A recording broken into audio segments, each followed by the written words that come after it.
I want you to meet my friend Reeve Hutchinson. Reeve and I have spent a couple decades together sailing, but also have worked on other things together, and Reeve spent a big part of his life as an architect, and now lives with his wife Carol in the old Schmidt Brewery, the Schmidt Artist Lofts in St. Paul. And these buildings are great examples of how foundations work, but Reeve, that's your expertise. What can you tell us? Yeah, Greg, it's kind of interesting. We're inside this building that basically we're sitting on pretty much on bedrock here.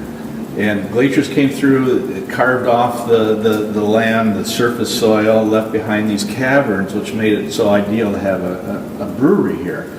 And all they had to do was reach out around them and harvest this limestone and create these stone walls here. I mean, you can see, my gosh, what are they, 4 feet, 5 feet thick? Yeah. And that's what's holding. So, old buildings like this, you have different foundations for different loads and to suit different soil conditions.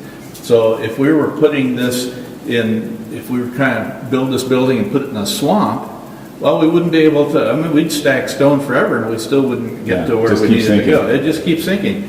So then we use what's called a raft foundation. And like our boats, we can have stability, and it sits on this large concrete raft, and that will hold the building and keep it stable. And that's what all these foundations are doing, is they're basically providing stability and consistency in the building, so no changes after it happens. Right, so without this being your first, you could build the rest of the building on top, the part that everybody sees. This is kind of invisible to the people on the street or whatever. Yeah. But you could build whatever you wanted up there, and it just really wasn't going to work. No.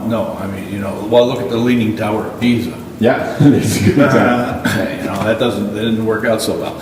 So, matter of fact, when they built the IDS Center, that was the tallest building in downtown Minneapolis. When they built that, it was sitting on the edge of a kind of a dish-shaped tectonic plate there, and they didn't know. They thought that building might be so heavy that it could cause the saucer on one side to kind of tip a little bit. Luckily, it didn't. But without the foundation, you crumble. You just can't survive. You don't have the stability. You can look good for a while, but it doesn't take long and the cracks appear. Right. So you need to know, like, what is bedrock? What is stability in this situation? How am I going to create that so then I can build on top of it?